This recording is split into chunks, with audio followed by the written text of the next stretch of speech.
Listen, y'all, you're probably making fun of me right now in the comments saying, "Ooh, he deranks down to star 6. Well, I just forgot to do my hits last season, man. Okay? You can Pepe laugh at me all you want, but regardless, I do want to show you guys how I handled side 2 for this season. Now, obviously, you get a ×3 bonus by using either DPS twins or the fire teams. Problem is, I have A0 twins, so I'm not able to do DPS twins like most people can. So, in today's video, I'll be showing you the on alternative for this side of SOS. And without further ado, boys, let's get straight into it. Ikaze.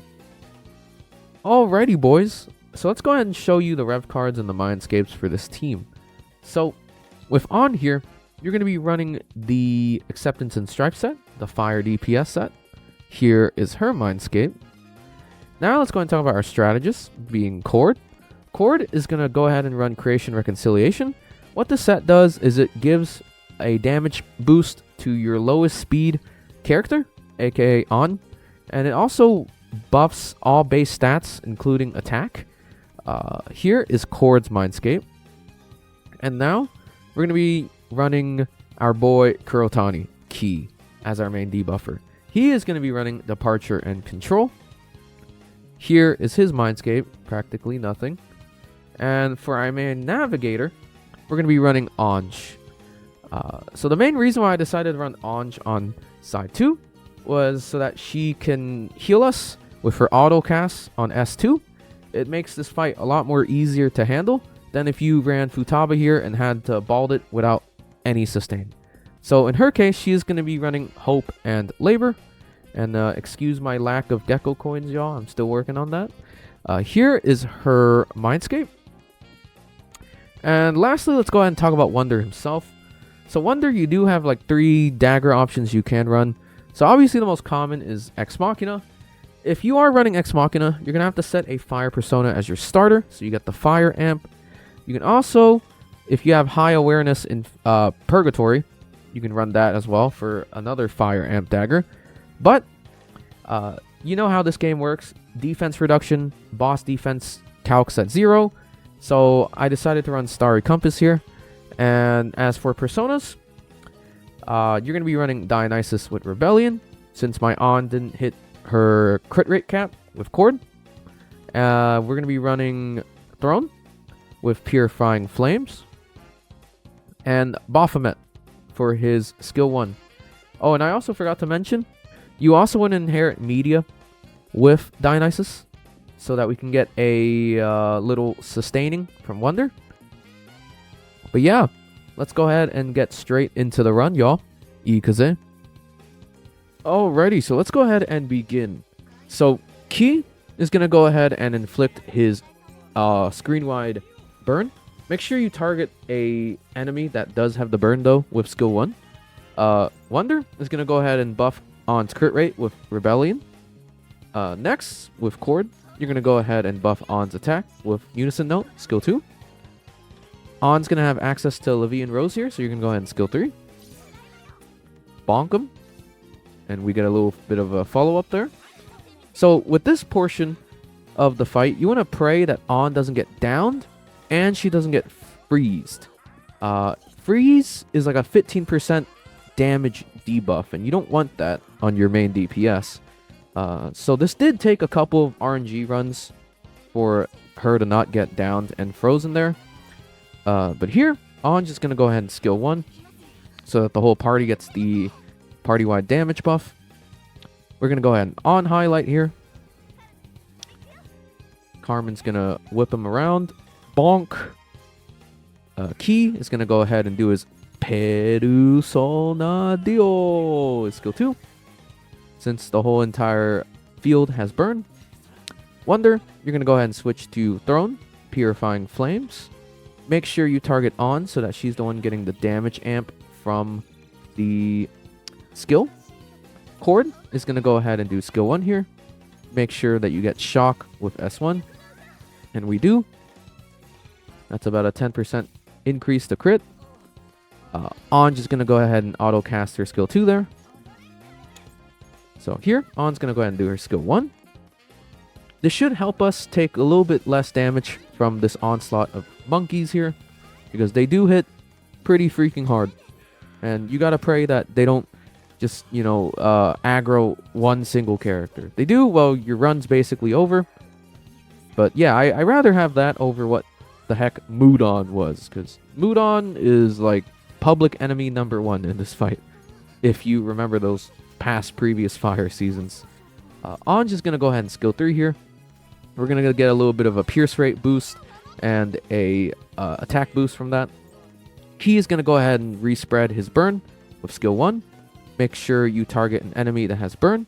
You can always pull up the magnifying glass to see who has burn, or just look at their little status windows on the bottom.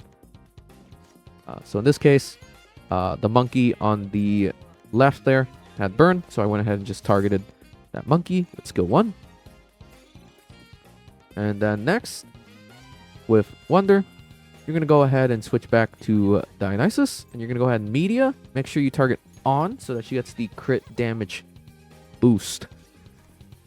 And then here, you're going to go ahead and do Key Highlight so that we get a 2-turn fire damage increase.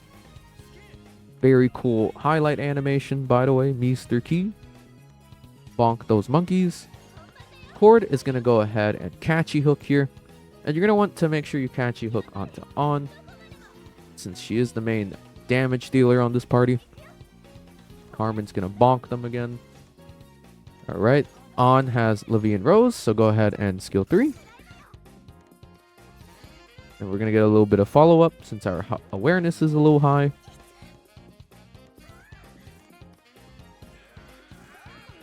Nice dodge, On. So, I do want to say something. After these monkeys do get their turns in, you have 2 options that you can do with Wonder. You can either heal up with Dionysus Media, or you can take the risk and use Baphomet's S1 to inflict a fire damage taken. If you do want to gamble on your life, you can do Baphomet S1, but I decided to play it safe here, and I just went ahead and did Dionysus Media. But it's up to you. Obviously, if you do Baphomet skill 1 during this rotation, you'll get more damage. So Ange did S1 there, and Key's going to go ahead and do his skill 2, Perusona Dio. And here, like I said, I did not take the risk. I was thinking about it, but I wanted to play it safe, so we ended up just using Media. Make sure you target On, so she's the one getting the crit damage buff. Cord is going to go ahead and skill 2 onto On here, so that she gets the attack boost. Yes, we do indeed get the auto cast skill 2. On's going to go ahead and skill 1 here. This should help us not take too much damage, since skill 1 does have a damage reduction mechanic. And here, you just have to pray again you don't get freezed. Because, again, freeze is a huge 15% damage debuff, and you don't want that. And see what I mean? Like, these monkeys hit hard, man. If I hadn't used Media there, I would have probably died. So here, Ange, you're going to go ahead and skill 3. We're going to get a little bit of more pierce rate from that, more pen, more attack buffs. Save your highlight. You don't want to highlight here. Key is going to go ahead and do his skill 1. We're going to reapply the burn. Make sure you target an enemy that has the burn so you don't brick.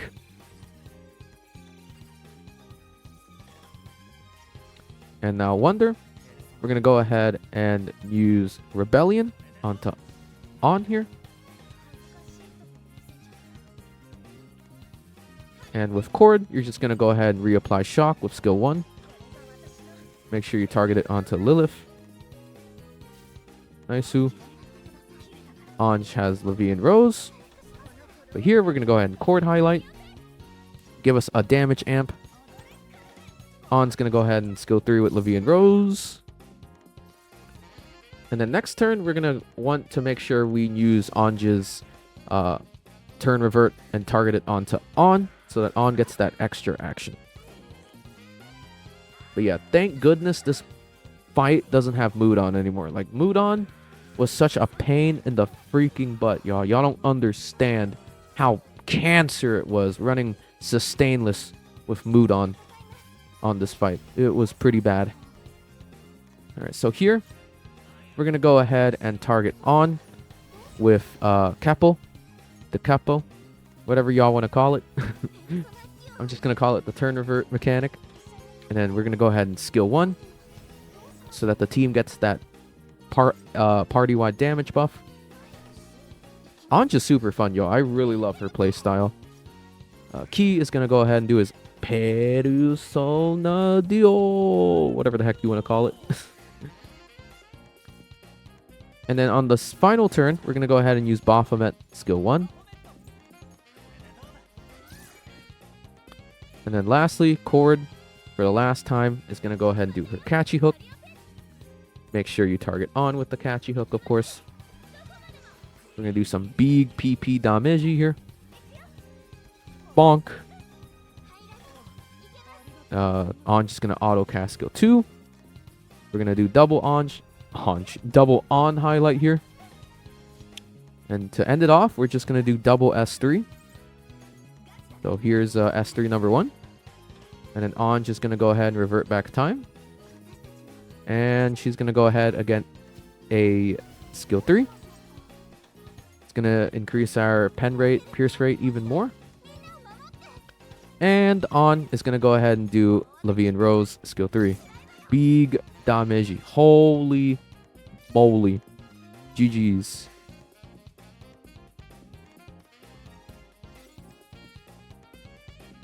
Alrighty, boys. Thank you so much for watching this guide. And yeah, I'm so glad I have an excuse to still run on, you know? As much as I love CNY Rin, on is the OG, and I still like playing her. And, you know, maybe leave a sub. We are on the road to 600 subscribers, y'all. It'll make me very happy. And, you know, leave a like if you really liked the video. And if you have any questions, you know, leave a comment down below, and I'll get to you as soon as I possibly can. Do look forward to some future guides. I do want to do kind of like a comparison video between Futaba and Ange and a couple of other videos. You know, they're cooking up in my head, y'all. But yeah, until the next one, y'all. Deuces.